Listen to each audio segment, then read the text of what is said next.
తాకట్లో ఉన్న బంగారాన్ని విడిపించి ఆ రోజున మార్కెట్ ధర కట్టి మిగిలిన డబ్బును మీకు అందిస్తుంది కొమ్మూరి గోల్డ్.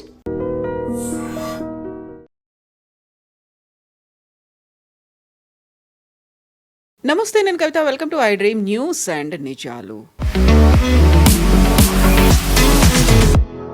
నమస్తే, నేను Kavitha. Welcome to iDream news and నిజాలు. సుప్రీంకోర్టు ఒక ప్రధానమైనటువంటి అంశం మీద ఏప్రిల్ 7వ తారీఖు నుంచి సమీక్ష నిర్వహించనుంది. అందులోనూ ప్రధానంగా శబరిమలలో మహిళల ప్రవేశానికి సంబంధించి 2018లో సుప్రీంకోర్టు ఇచ్చినటువంటి తీర్పు మీద 67 పిటిషన్లు దాఖలయ్యాయి. వాటి మీద తుది నిర్ణయం తీసుకోనుంది. దీంతో పాటుగా వివిధ మతాలకు చెందినటువంటి ప్రార్థనాలయాల్లో మహిళల ప్రవేశానికి సంబంధించినటువంటి అంశంతో పాటుగా మహిళలకు మత స్వేచ్ఛ గురించి జరుగుతున్నటువంటి చర్చ మీద కూడా ఈ 9 మందితో కూడినటువంటి ధర్మాసనం ఒక తుది నిర్ణయం ఇవ్వనుంది. ఏం జరగబోతోంది, ఎలాంటి నిర్ణయాన్ని మనం ఎక్స్పెక్ట్ చేయొచ్చు? మనతో పాటుగా ఉన్నారు సీనియర్ జర్నలిస్ట్ సురేష్ కొచ్చాతిల్ గారు. సార్ నమస్తే. సో 2018 అంటే ఇప్పటికి 5 ఏళ్ల నుంచి అది పెండింగ్లో ఉంది. అప్పుడేమో 5 సభ్యులు ఉన్నటువంటి ధర్మాసనం ఏమో యాక్సెప్ట్ చేసింది, గో అహెడ్ అని ఒక గ్రీన్ సిగ్నల్ ఇచ్చింది. ఆ తర్వాత బోల్డన్ని అభ్యంతరాలు వచ్చాయి. ఇప్పుడు 9 మంది సభ్యుల ధర్మాసనం, ఇదేనా లార్జెస్ట్ ధర్మాసనం 9 మంది సభ్యులతో ఉండేది? దీనికన్నా ముందు కూడా ఉండే అండి, కాన్స్టిట్యూషన్ బెంచ్ ఉండే. దీనికన్నా ముందు 9 బెంచ్ ఉండే, కానీ ఇది ఫస్ట్ యాక్చువల్లీ 7 కావాలి ఉండే, 9గా కన్వర్ట్ చేసుకున్నారు. ఎందుకంటే దీనికన్నా ముందు విన్న బెంచ్ 5 ఉండే, 5 నుంచి 7కి వెళ్ళాలి ఉండే. కానీ జస్టిస్ బోబ్డే, అప్పుడున్న చీఫ్ జస్టిస్, ఈ made it a point to make it 9 judge bench అనమాట. సో దీనికి కవిత గారు కొంచెం మనం రివ్యూ చేయాల్సి వస్తుంది, ఎక్కడి నుంచి మొదలవుతుంది. In fact this is not about Sabarimala judgement. ఈ రివ్యూ పిటిషన్ అన్నీ కలిపి ఉంటుంది. దట్ ఈస్ ఉమ్మన్ని అఘారి అంటే ఫైర్ టెంపుల్ అలౌ చేయడం ఒకటి, పార్సీలకి జెనిటల్ మ్యూటిలేషన్, ఆ దావూదీ బొహ్రా కమ్యూనిటీలో ఫీమేల్ జెనిటల్ మ్యూటిలేషన్ ఉంటుంది, దాని గురించి. అది కాకుండా చాలా మటుకు మస్జిదులకి ఎంట్రీ ఆఫ్ ఉమెన్ అది కూడా ఉంది. ఎందుకంటే కొన్ని మస్జిదుల్లో మహిళల్ని ఒక పోర్షన్ ఇచ్చి తర్వాత అలౌ చేయరు, అది ఉంటుంది అనమాట. ఆల్రెడీ ముంబైలో ఉన్న అట్లా మస్జిద్ ఉంది అక్కడికి. అది కాకుండా విత్ ఇన్ ద మస్జిద్ మహిళల్ని పురుషుల్ని సపరేట్గా కూర్చోబెడతారు. ఫర్ ఎగ్జాంపుల్ సినగాగ్లో జ్యూస్ దాంట్లో వాళ్ళ కూడా చాలా రెస్ట్రిక్షన్స్ ఉన్నాయి. అట్లాంటి కాకుండా ఇంకా మిగతా ఇష్యూస్ కూడా చేయడానికి కాన్స్టిట్యూట్ చేస్తున్నారు ఈ 9 జడ్జ్ బెంచ్. దీనికి చాలా మటుకు ఒక రివ్యూ పెటిషన్గా తీసుకుంటే మనం చాలా పాయింట్స్ ఉన్నాయి. కానీ సుప్రీంకోర్టు అడగబోయే మెయిన్ పాయింట్స్ గురించి మనం ఫస్ట్ ఒకసారి చూద్దాం. ఎందుకంటే దీనికి ఒక కాన్స్టిట్యూషనల్ గ్యారంటీ, మన కాన్స్టిట్యూషన్లో ఫ్రీడమ్ ఒక ఆర్టికల్ 14 ఉంది, బేసిక్ రైట్స్ మనది. దాని ప్రకారం ఎవరిని డిస్క్రిమినేట్ చేయకూడదు, అందరినీ ఒకటే చట్టం ఉండాలని ఉంది. కానీ అట్లా లేదు. మనం చూసాం హిందూస్కి అన్డివైడెడ్ ఫ్యామిలీ, దాని తర్వాత ఉన్న చట్టాలన్నీ హిందువులకు ఉన్నాయి. కానీ ముస్లిమ్స్కి వచ్చినప్పుడు, క్రిస్టియన్స్కి వచ్చినప్పుడు వాళ్ళ పర్సనల్ లాస్ నడిపిస్తున్నారు, షరియా ఉంది, అంత ఉంది మనం చూస్తున్నాం. ఈవెన్ మ్యారేజ్, డివోర్స్ కూడా అట్లనే ఉండే, ట్రిపుల్ తలాక్ లాంటిది. Till it was outlawed by Modi government. Christian కమ్యూనిటీలు ఇప్పుడు కూడా టెక్నికలీ డివోర్స్ అనే ఒక కాన్సెప్ట్ లేదు. ఎందుకంటే వాళ్ళు మ్యారేజ్ టైంలో till death do us apart అని చెప్తారు. అంటే మేము చనిపోయేదాకా మీ ఇద్దరు తోడుంటాం, మళ్ళీ మీరు డివోర్స్ ఎట్లా చేస్తారు? అదొక పాయింట్ ఉంది. ఎనీవే మనం అక్కడికి రావట్లేదు. ఇప్పుడు నేను బేసిక్లీ ఇప్పుడు తీసుకురాబోతుంది ఏంటంటే, మనం చూడాల్సింది మెయిన్గా శబరిమలై ఏం జరుగుతుంది అక్కడ, ఈ జరిగే పెటిషన్. ఎందుకంటే 2018, ఇప్పుడు 7 సంవత్సరాలు అవుతుంది, 7 కన్నా ఎక్కువ అవుతుంది, కొంచెం 7.2 అని చెప్పొచ్చు. అక్కడ 9 జడ్జ్ బెంచ్ ఏం చేయబోతుంది అంటే, ఈ రెఫరెన్స్ ఒకటి వాళ్ళకి వచ్చిన రివ్యూ రెఫరెన్స్. అంటే ఏం చేశారంటే, ఈ జడ్జ్మెంట్ వచ్చిన తర్వాత చాలా మటుకు రివ్యూ పెటిషన్స్ ఫైల్ చేశారు చాలామంది. ఏంటి మీరు హిందువులను వెంటనే వాడున్నారు, మీరు you're not going after Christians, you're not going after Jews, you're not going after Muslims, మీరు పార్సీస్ గురించి అని చెప్పట్లేదు, హిందువులు ఒక్కరే మీకు దొరికారా అని చెప్పి చాలా మటుకు పెటిషన్లు వచ్చినాయి వాళ్ళ కమ్యూనిటీ నుంచి. సో ఫర్ ఎగ్జాంపుల్ మీరు పార్సీ అయితే, పార్సీ మహిళ ఒక నాన్ పార్సీని పెళ్లి చేసుకుంటే then she's excommunicated from the faith, వాళ్ళ ఫెయిత్ నుంచి తీసేస్తారు. వాళ్ళని ఫైర్ టెంపుల్ అంటే వాళ్ళ టెంపుల్ లోపల అలౌ చేయరు. అది డిస్క్రిమినేషన్ కాదా? సో శబరిమల క్వశ్చన్లో ఈ రివ్యూ కేసు April 7th నుంచి డే టు డే హియరింగ్ ఉండబోతుంది. April 20కి కంప్లీట్గా హియరింగ్ అయిపోతుంది. దాని తర్వాత సుప్రీంకోర్టు ఇచ్చే ఆర్డర్ ప్రకారం చిన్న బెంచ్లు కూర్చుంటుంది. Okay, they will sit and decide on the next step. దానికోసం 9 పెట్టారు. ఎందుకంటే దీనికన్నా ముందు Sabarimala bench was heard by 5 judge bench. So Sabarimala final judgement రాబోతుంది 7 జడ్జ్ బెంచ్ నుంచి, ఇది కాదు, ఈ 9 జడ్జ్ బెంచ్ నుంచి రాదన్నమాట. సో ఇది చాలా ఇంపార్టెంట్, మనం అర్థం చేసుకోవాలి ఇక్కడ డిఫరెన్స్ ఏంటనేది. So this is not about Sabarimala case, కొంచెం మిస్అండర్స్టాండింగ్ ఉంది దీనికి అన్నమాట. దట్ ఇంక్లూడ్స్ ఒక గైడ్ లైన్ సెట్ చేయబోతున్నారు అబౌట్ ఉమెన్ అండ్ రిలీజియన్ గురించి. నా మనం ఒకటి అర్థం చేసుకున్న ఆర్టికల్ 14 గురించి చెప్పాను చూడండి. ఆర్టికల్ 14తో సహా you should read into article 25 and 26 of constitution. 25 ఏమంటుందంటే మీకు ప్రే చేయడానికి రైట్స్ ఉన్నాయి, you have a right to pray, article 25లో. కానీ మన కాన్స్టిట్యూషన్ ఫ్రేమ్ చేసిన వాళ్ళు అంబేద్కర్ గారు కానీ మిగతా ఫౌండింగ్ ఫాదర్స్ ఏం చేస్తారు, వాళ్ళకి తెలిసిపోయింది అప్పుడే ఒక ప్రాబ్లం రాబోతుంది ఇక్కడ. భారతదేశం లాంటి ఒక మల్టీ కల్చరల్ మల్టీప్లూరల్ సొసైటీలో ఇట్లాంటి ఇష్యూస్ చాలా వస్తుంది. మన దగ్గర ఒక కమ్యూనిటీ కాదు కదా, 10-15 మేజర్ కమ్యూనిటీస్ ఉన్నారు, వాళ్ళ దగ్గర మళ్ళీ సబ్ కమ్యూనిటీస్ ఉంది. సో ఇక్కడ ప్రాబ్లం రాబోతుందని చెప్పి 26లో వాళ్ళు ఏం రాశారంటే దీనికి సబ్జెక్ట్ టు వాళ్ళ స్పెసిఫిక్ కమ్యూనిటీ బేస్డ్ రూల్స్ అని. తో శబరిమల కేసులో మనకు అందరు తెలిసిందే, మన తెలుగు స్టేట్స్ నుంచి లక్షలాది మంది వెళ్తారు మండల కాలంలో. అక్కడ ఉన్న అయ్యప్ప ఇస్ అ శాస్త, నైష్టిక బ్రహ్మచారి. మళ్ళీ అడగొచ్చు బొలారం కానీ మెట్టుగూడ కానీ మన దగ్గర ఉన్న మిగతా శబరిమల కదా హైదరాబాద్, అక్కడ మహిళలు వెళ్తారు కదా, ఓకే, ఎందుకు మళ్ళీ రెస్ట్రిక్టెడ్ ఏజ్ గ్రూప్లో పెట్టారు? So it's not about menstruation, it's about age restriction. 10 సంవత్సరాలు 50 సంవత్సరాల లోపల ఉన్న మహిళలు శబరిమలకి వెళ్ళలేరు. It never talks about menstruation as a policy. అది తీసుకొచ్చింది ట్రావెంకోర్ దేవస్వం బోర్డ్. అది దానికన్నా ముందు 1800 నుంచి రూల్ ఉంది వితౌట్ డిఫైనింగ్ అన్ ఏజ్ అన్నమాట. సో మన చట్టాలు ఉన్నప్పుడు శబరిమల లాంటి ప్లేస్కి అక్కడే వచ్చి వైలేట్ చేయాలని ఏమైనా ఉందా? అది పెద్ద క్వశ్చన్ వస్తుంది అనమాట. మీకు ఇంకెక్కడ దొరకలేదా? శబరిమల ఒకటే దొరికిందా? ఈ వోక్ కల్చర్లో ఉన్న మహిళల్ని ఇద్దరిని తీసుకొచ్చి, Rehana Fatima, she belongs to Muslim religion, ఇంకొక అమ్మాయి బిందు అమ్ని, ఆమెను ఇద్దరిని తీసుకొచ్చి పోలీస్ యూనిఫామ్లో వాళ్ళని పైకి తీసుకెళ్లారు శబరిమలలో, ఈ పినరాయి విజయన్ గవర్నమెంట్. దాని తర్వాత మీకు తెలిసిన చాలా పెద్ద గొడవ జరిగింది. ఆల్మోస్ట్ 5,000 మందిని అరెస్ట్ చేశారు మహిళల్ని ప్రొటెస్ట్ చేస్తున్నప్పుడు అక్కడ, దీని అగెయిన్స్ట్గా. దాని తర్వాత వాళ్ళ మీద ఇప్పుడు కూడా కేసులు నడుస్తున్నాయి. సో ఈ సుప్రీంకోర్టు రివ్యూ పిటిషన్ 2018లో వచ్చిన తర్వాత 2014లో ఒక హియరింగ్ ఉండే, జస్టిస్ బోబ్డే అనుకుంటా అప్పుడు. ఆ టైంలో ఉన్న హియరింగ్లో ఉన్న ఒకరే జడ్జి ఇప్పుడు Surya Kant, is only one remaining from that 5 member bench అనమాట. దాని తర్వాత 7 జడ్జ్ కాన్స్టిట్యూట్ చేస్తాను కానీ మళ్ళీ అది 9 జడ్జ్కి వెళ్తుంది. 9 జడ్జ్ కూడా కాన్స్టిట్యూట్ చేశారు కానీ మళ్ళీ it never went in to the issue. Constitute అయింది కానీ హియరింగ్ జరగలేదు. దాంట్లో కూడా జస్టిస్ సూర్యకాంత్ వస్తారు. ఇప్పుడు కొత్తగా సూర్యకాంత్ తీసుకున్నందుకంటే ఆయనకి ఇంకా టైం ఉంది, రిటైర్ అయ్యేదాకా చాలా టైం ఉంది. కానీ మెయిన్గా ఏంటంటే the will look at certain issues. ఈ 20th దాకా చాలా బాగా చేశారు, April 20th. అది లేకుండా ఎక్స్టెండ్ అయితే పోతున్నాయి. Hearing is only for 4 days. దాని తర్వాత rejoinder, argument 2 days, judgement reserved on 22nd, finished. I think ఈ స్పీడ్లో వర్క్ చేస్తే సుప్రీంకోర్టు చాలా కేసులు, ఎందుకంటే వేలాది కేసులు పడున్నాయి ఇప్పుడు కూడా, 30, 40, 50, 60 సంవత్సరాల నుంచి. అక్కడ కొన్ని కేసులు అయితే 100 సంవత్సరాలు ఉంది. రామ్ జన్మభూమి అయితే 150 సంవత్సరాల కేసు ఉండే. ఎనీవే, ఈ పాయింట్స్ ఏంటో మనం చూద్దాం Kavitha garu. Point by point will go through it as to what the Supreme Court ఏం చూడబోతున్నారు ఈ జడ్జ్మెంట్లో అని చెప్పి. 7 important legal question regarding religious freedoms, not about Sabarimala, and rights గురించి, రిలీజియస్ రైట్స్ అండ్ ఫ్రీడమ్ గురించి 7 ఇంపార్టెంట్ క్వశ్చన్స్ అడగబోతున్నారు. సో రివ్యూ పిటిషన్ పక్కన పెడతాం. రివ్యూ పిటిషన్లో ఆర్గ్యూ చేస్తుంది కాదు ఇక్కడ ఆర్గ్యూ చేయబోతున్నది. It is going to be broad across the board argument ఉంటుంది. దీంట్లో మెయిన్గా అంటే first is religious rights and freedom గురించి మాట్లాడబోతున్నాం. The answers will then decide the course of the case whether all women can be allowed. దాని తర్వాతనే ఈ review petition effect వస్తుంది అన్నమాట. సో ఫస్ట్ క్వశ్చన్, 7 క్వశ్చన్స్లో ఒకటి తర్వాత ఒకటి మనం చూసుకుందాం. 1, ambit and scope of religious freedom. Religious freedom అనేది ఒక ambit ఉంటుందా, స్కోప్ ఉంటుందా, లేకుంటే ఇట్స్ అన్లిమిటెడా? మత స్వేచ్ఛకు పరిధిలో ఏమైనా ఉన్నాయా లేదా? సుప్రీంకోర్టు లాంగ్వేజ్ కోడ్ చేస్తుంది, దానికోసం ఇంగ్లీష్లో చెప్పాల్సి వస్తుంది అనమాట. మీరు తెలుగులో దాన్ని ట్రాన్స్లేట్ చేసుకోవచ్చు.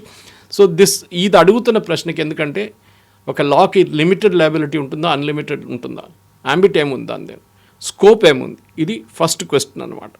రెండో క్వశ్చన్, ద ఇంటర్ప్లే, నేను చెప్పాను చూడండి, interplay between rights of people and article 25 of religious denominations under article 26 of constitution. Article 25 ఏం చెప్తుంది?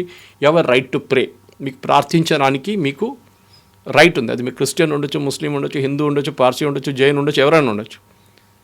బట్ ఆర్టికల్ 26 ఏం చెప్తుంది, దానికి ఒక రిలీజియస్ కానిటేషన్ ఇచ్చి ప్రతి టెంపుల్కి వాళ్ళ రూల్స్ అండ్ రెగ్యులేషన్స్ ఉంటుంది. There are certain temples, Kamakhya మీకు తెలిసి ఉంటుంది, అక్కడ వెన్ ద గాడెస్ మెన్సురేట్స్, ఆ రోజు మెన్ అక్కడ అలౌ చేయరు, only women are allowed in to the temple. కేరళలో ట్రివాండ్రమ్ ఇట్ సెల్ఫ్ ఆటుకాల్ భగవతి అని చెప్పి it is very famous temple. వాళ్ళది ఇయర్లీ ఒక పొంగాల జరుగుతుంది, which is the Guinness book of world record. 25 లక్షల మంది మహిళలు అంటారు, 2 లక్షలు అంటారు, 10 లక్షలు అంటారు, డిఫరెంట్ టైమ్స్ డిఫరెంట్ క్రౌడ్ అనమాట. పొంగాల చేస్తారు, పొంగల్ తయారు చేస్తారు on a single day at a single location, the largest gathering of women. Men are not allowed. అప్పుడు అక్కడ కూడా డిస్క్రిమినేషన్ ఉంది కదా, రేపు ఎవరైనా మెన్ వచ్చి నన్ను కూడా ఎందుకు అలౌ చేయరు దీంట్లో అంటే then it becomes a question అన్న. సో ఇది ద బేసిక్ ఫస్ట్ 2 క్వశ్చన్లు ఇది అయిపోయింది అనమాట. సరే, 3వ క్వశ్చన్ ఏందని చూద్దాం మనం. ఎందుకంటే ఈ క్వశ్చన్స్ అని ఇష్యూ చేసిన తర్వాత ఇది ముందే చేయాలండి. యాక్చువల్లీ మనం అడగొచ్చు, ఇది ఎందుకు ముందు చేయలేదు, ముందే చేస్తుంటే బాగుంటుండే కదా అని. కానీ మనం అడగాల్సింది the third question that will come up now is very simple. ఈ ambit and scope of religious freedom, interplay between rights of people and article, whether rights of religious denomination are subject to other provisions in part 3 of the constitution. ఒక religious డినామినేషన్కి హిందువులు ఉండొచ్చు, హిందువుల sub caste ఉండొచ్చు, communities ఉండొచ్చు, Christians sub caste ఉండొచ్చు, communities ఉండొచ్చు. For example కేరళలో క్రిస్టియన్లో చాలా కమ్యూనిటీస్ ఉన్నాయి, మన దగ్గర అంత లేదు ఇక్కడ. Syrian Catholic, Latin Catholic, Protestant, Malabar orthodox Syrians, ఇట్లాంటిది అక్కడ. ఎందుకంటే కేరళలో క్రిస్టియానిటీకి ఏముంది 18th century, అక్కడ సిరియా నుంచి వచ్చింది, చాలా మటుకు బయట నుంచి వచ్చిన క్రిస్టియన్ డినామినేషన్ వాళ్ళ చర్చిలు సపరేట్గా స్టార్ట్. ఇన్ఫ్యాక్ట్ బిట్వీన్ క్రిస్టియన్స్ ఒక గొడవ ఉంది, సుప్రీంకోర్టులో పడింది ఆ కేసు. ఇప్పుడు అయిపోయింది, జడ్జ్మెంట్ ఎప్పుడో వచ్చింది. ఏంటంటే ఒక లాటిన్ చర్చ్కి ఒక ఆర్థడాక్స్ మలబార్ వాళ్ళ నడిమిట్లో గొడవ ఉంది ఒకటి. వీళ్ళు వాళ్ళ చర్చ్కి వెళ్ళరు, వీళ్ళ చర్చిలు రానియారు. వీళ్ళు వాళ్ళ చర్చ్లో సెమిట్రీలో బాడీస్ ఇంటర్న్ చేయనియారు, వీళ్ళు కూడా అంతే. సో వీళ్ళిద్దరు నడిమిట్లో పాత చర్చల నుంచి గొడవ మొదలైంది. 18th century మాదుండేది కొట్టుకున్నారు. లాస్ట్ సుప్రీంకోర్టు దగ్గర 150 సంవత్సరాల పాత కేసు అది కూడా. Finally Supreme Court set orthodox and Jacobite వీళ్ళిద్దరు నడిమిట్లోని కేరళ గవర్నమెంట్ దగ్గర డిసైడ్ చేయమన్నారు, మీరు ఎన్ని చర్చిలు వాళ్ళకి ఇస్తారు, వాళ్ళు ఎన్ని చర్చిలు వీళ్ళకి ఇస్తారు. కేరళ గవర్నమెంట్ వీళ్ళ దగ్గర డిసైడ్ చేయలేదు. శబరిమల కేసులో ఎంత ఈగర్నెస్ చూపించారు, ఇమ్మీడియట్ మనం ఇంప్లిమెంట్ చేయాలని చెప్పారు సుప్రీంకోర్టు జడ్జ్మెంట్. జేకబైట్ అండ్ క్రిస్టియన్స్ వాళ్ళ నడిమిట్లో జరిగిన గొడవకి జడ్జ్మెంట్ ఇస్తే ఇది చాలా రిలీజియస్ ఇష్యూ, మనం మాట్లాడి వీళ్ళతో ఒకసారి సార్ట్అవుట్ చేసిన తర్వాత చేద్దామని చెప్పి ఇదే పినరాయి గవర్నమెంట్ ఆర్గ్యూ చేశారు. సెన్సిటివ్ ఇష్యూ సెన్సిటివ్, అప్పుడు శబరిమల సెన్సిటివ్ ఇష్యూ కాదండి. ఈ శబరిమలలో మనం అర్థం చేసుకోవాల్సింది ఏంటంటే, ఒకటి the lord is a minor. రెండవది చాలామంది అంటారు Sabarimala is a private place అని. కాదు, it's a private place, public place అంటారు. It's not public place, it's a private place. Clarify చేస్తున్నాం, it is not a public place, private place Sabarimala. ఒక దేవుడికి మనం గుడికి వెళ్తున్నప్పుడు దేవుడు ఆలయం అది, about the god. It is not my house, public place కాదు. చాలామంది అంటారు public place so religious freedom అంటారు. కాదు, అది ఇట్స్ అ ప్రైవేట్ ప్లేస్. ఏ దేవుడికైనా మన గుడికి వెళ్ళినప్పుడు అది వాళ్ళ ఆలయం, అది మన ఆలయం కాదు. సో దేవుడు పెట్టిన రూల్స్ మనం పాటించాల్సి. చాలామంది అడుగుతారు దేవుడు రాసి పెట్టారా ఏమన్నా? లేదు, over a period of time it is evolved. ఇప్పుడు తిరుమలలో మీరు అడుగుతారు బ్రేక్ దర్శన్ ముందు నుంచి ఉండేనా, అది ఎట్లా వచ్చిందంటే అది ఇట్ వాజ్ ఎవాల్వ్డ్ అనమాట. ఏదో రెస్ట్రిక్షన్కి వచ్చింది, విఐపీలు అది ఇది అని చెప్పి. టికెట్లు పెట్టారా ముందు దేవుడు వెంకటేశ్వర భగవాన్ అంటే లేదు, ఆ టైంలో టికెట్ లేవు. So it is evolved. కానీ దాన్ని మీరు క్వశ్చన్ చేయవచ్చు కాబట్టి. కానీ ఇక్కడ ఏంటంటే ఒక మహిళల్ని అలో చేయలేని చెప్పట్లేదు ఇక్కడ. It is about a restricted age group. నైష్టిక బ్రహ్మచారిగా ఉన్నప్పుడు ఒక మహిళ వస్తే ఆ ఏజ్ గ్రూపులో లార్డ్ మైట్ గెట్ డిస్టర్బ్డ్. అది అయ్యప్పని చెప్పారని చెప్తున్నారు, కానీ there is no proof of that. But still it is argue చేయొచ్చు దాని మీద అనమాట. ఇట్లా రూల్ ఉన్నప్పుడు మా మీద వచ్చేందుకు పడతారు శబరిమల మీద. మీకు ఎన్నో గుడులు ఉన్నాయి, మిగతా అది ఎన్నో డినామినేషన్స్ ఉంది. హాజీ అలీ ఉంది, హాజీ అలీలో ఉమెన్ అలో చేయరు బియాండ్ అ పాయింట్. వై చెప్పొచ్చు కదా, హిందూ మహిళలు ముస్లిం మహిళలను ఎక్కడైనా అలో చేయొచ్చు. ఇక్కడ పార్సిఫై టెంపుల్లో మిగతా అందరు రావచ్చు అంటే అలో చేస్తారు, వాళ్ళు అలో చేయరు. వాళ్ళ దాంట్లోనే అలో చేయరు. వాళ్ళు నా ఎక్స్కమ్యూనికేట్ చేసిన వాళ్ళు చెప్పాను చూడండి, అలో చేయరు వాళ్ళు. ప్రతి రిలీజియన్కి వాళ్ళ రూల్స్ ఉంటే, వాళ్ళ చట్టాలు ఉంటే మనది పాటించాల్సింది.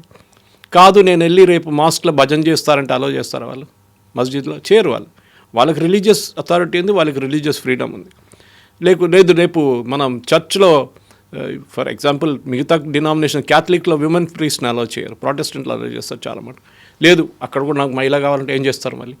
సో ఇక్కడ ప్రాబ్లం సో ఈ 3 ప్రశ్నలు ఫస్ట్ మనం అడిగాం అనమాట. అక్కడి నుంచి ఇంకా ముందుకు వస్తే ఇంకా ప్రశ్నలు ఉన్నాయి, బికాజ్ ఇదంతా డిఫైన్ చేయబోతుంది ఫైనల్ జడ్జ్మెంట్ మీద.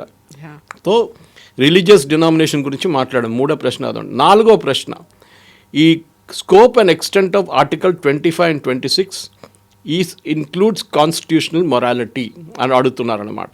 ఏంటి స్కోప్ అంటే ఆర్టికల్ 25, 26 కింద whether it includes constitutional morality. 25 నేను చెప్పాను రైట్ టు ప్రే, కానీ 26కి వచ్చేటప్పటికి అది చెప్తుంది ప్రతి రిలీజియన్కి, ప్రతి డినామినేషన్కి, ప్రతి గుడికి వాళ్ళ చట్టాలు ఉంటాయి, కొన్ని ఫ్రేమ్ వర్క్ చేసుకొని ఉంటాయి, అది మీరు పాటించాల్సింది కాదు.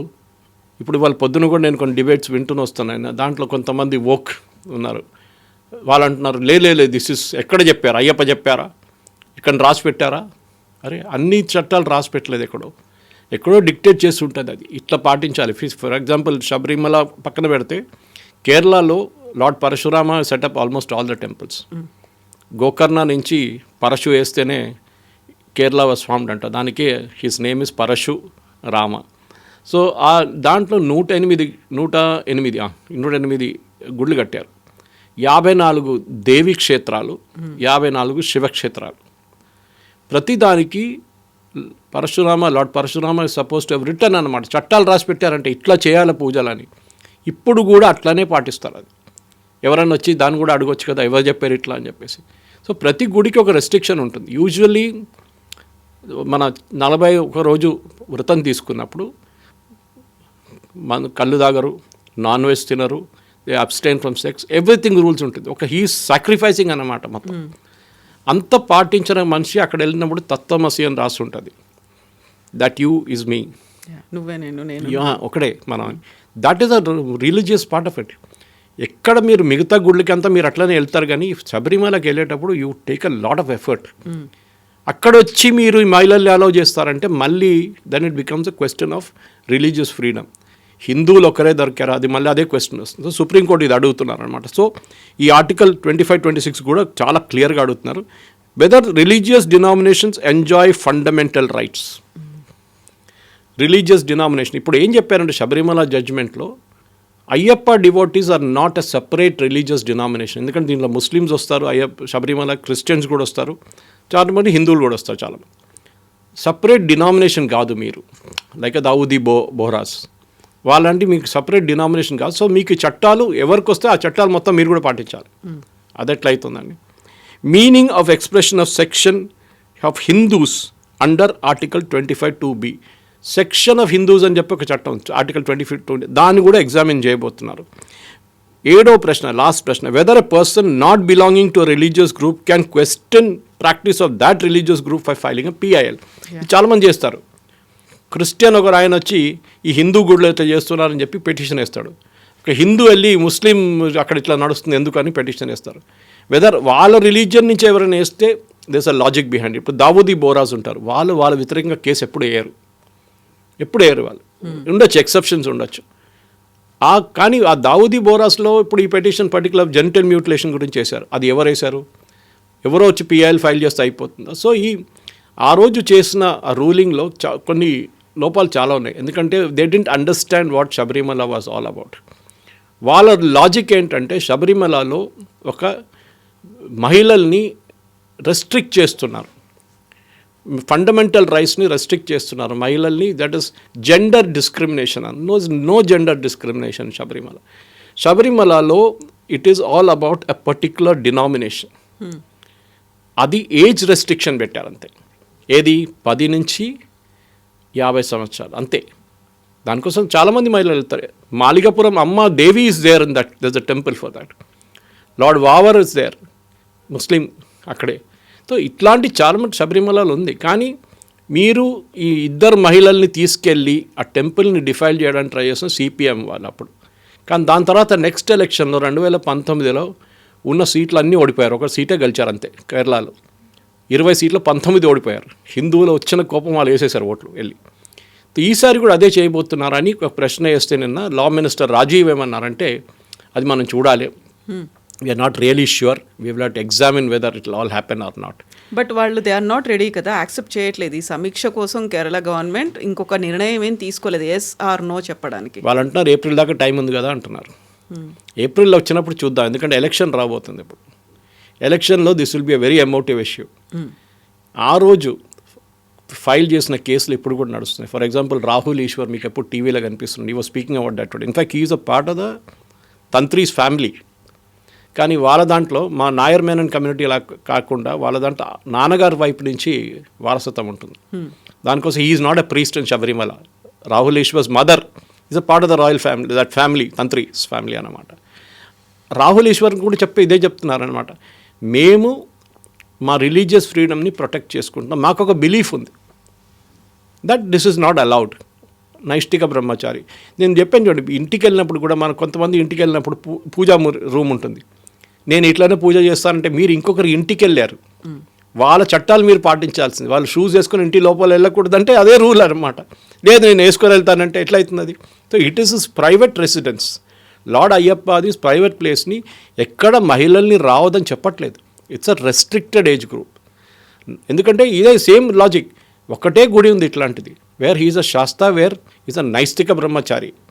మిగతా అన్ని గుడ్లలో you can go any time, restriction లేదు, మీకు ఏ మహిళనే వెళ్ళొచ్చు, no problem, no religious freedom. Guruvayur టెంపుల్కి వెళ్తే బయట ఒక బోర్డు ఉంటుంది, ఓన్లీ హిందూస్ అలౌడ్. మీరు ఆ బోర్డు మీరు శబరిమలలో చూడరే, మీరు చాలా కేరళలో గుళ్ళు అట్లా కనిపించదు మీకు. ఇదే చెప్పాను, మహిళల గురి మన దాంట్లో దేవీలే కదా main. For us that Shakti is the main thing. అట్లాంటి దానికి ఈ వోక్ కల్చర్లో ఉన్న కొంత మహిళలు వచ్చి లేదు ఇది మా రిలీజియస్, ఇది మా బిలీఫ్స్ని మీరు ఆపుతున్నారు, ఏ మహిళ అయినా వెళ్ళొచ్చు, జెండర్ డిస్క్రిమినేషన్ జరుగుతుంది. అరే జెండర్ డిస్క్రిమినేషన్ ముస్లిమ్స్లో ఉందే, అక్కడ వెళ్ళి అడగొచ్చు కదా. జెండర్ డిస్క్రిమినేషన్ క్రిస్టియన్స్లో ఉందే, అక్కడ వెళ్ళి అడగొచ్చు కదా. బ్యాప్టిజం కాకుండా మంచి హోలీ కమ్యూనియన్ ఇవ్వరు. ఆలోచించండి, బ్యాప్టిజం చేయని క్రిస్టియన్ ఫ్యామిలీలో వాళ్ళని హోలీ కమ్యూనియన్ ఇవ్వరు. మీరు అది క్వశ్చన్ చేయొచ్చు కదా, అది ఎట్లా అవుతుంది? whether that is an essential religious practice. This question was the most important thing. Is it an essential religious practice? Sabarimala కేసులో.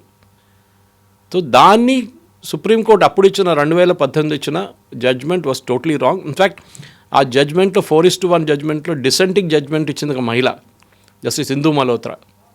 అండ్ ఆమె చాలా బాగా రాసింది judgement. She understood from a women's perspective. ఒక మహిళ వైపు నుంచి ఉన్న ఎందుకు జరుగుతుంది శబరిమల అట్లా ఆమెకు అర్థమైంది, కానీ అక్కడ ఉన్న మిగతా 4 మేల్ జడ్జెస్కి అర్థం కాలేదు. ఆమె డిసెంటింగ్ జడ్జ్మెంట్ రాసింది 4:1లో. She was the dissenting judge.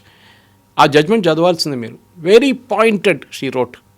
ఎందుకు రిలీజియస్ ప్రాక్టీస్ అనేది అక్కడ మహిళల్ని అలో చేయాలి కాదు, it is a part of the temple rules and customs. అట్లా ఉంది, మనం దాన్ని పాటించాలి. దాని ఏలే లోకం మారిపోయింది, మనం 21st centuryకి వచ్చేసాం. So what? 25th century మీరు మొత్తం రిలీజియస్ అంతా మార్చేస్తారా? రేపటి నుంచి కొబ్బరికాయ కొట్టద్దు అంటారు, అవునా? పెడతారా? ఎవరైనా రూల్ పెడతారు అట్లా ఎక్కడైనా?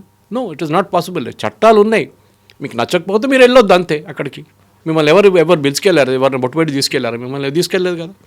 You don't come, that's all. This is the major problem అన్నమాట. సో 2018లో ఈ నిర్ణయం అనేది వచ్చింది, సుప్రీంకోర్టు ఒక తీర్పునిచ్చింది 4:1 అది మహిళల్ని అనుమతించింది అందులోకి వెళ్ళమని. బట్ పెద్ద ఎత్తున ప్రొటెస్ట్ అనేది, కొంతమంది అయితే దాన్ని వెల్కమ్ చేశారు, కొంతమంది అయితే వీఆర్ రెడీ టు అనేది మేము టికెట్లు కూడా బుక్ చేసుకున్నామని చెప్పిన వాళ్ళు ఉన్నారు.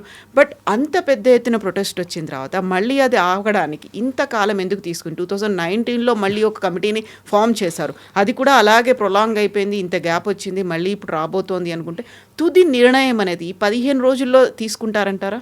తీసుకోవాల్సిందే. That is how judiciary should work. 2018 ఇచ్చిన తర్వాత 2019 నెక్స్ట్ బెంచ్ కాన్స్టిట్యూట్ చేసింది, మళ్ళీ 2020లో కాన్స్టిట్యూషన్. ఎందుకు ముందుకెళ్ళలేదు అది? That way admire justice Surya Kant. ఇంకో కాంటెక్స్ట్లో చెప్పాను కూడా, చాలా ప్రాక్టికల్గా మనిషి చీఫ్ జస్టిస్. ఆయన ఉన్న దానికి కేసులు అన్నీ తగ్గించడానికి ట్రై చేస్తున్నారు. ఆయన హియరింగ్ ఇంతే ఉంటుంది, no out of the turn mentioning ఏం లేదు. కపిల్ సిబల్ లాంటి 5-star లాయర్లు అందరినీ పక్కన పెట్టేశారు ఆయన.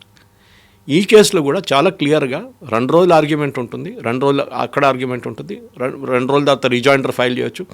దాంట్లో 4th day 22nd finished, matter ends.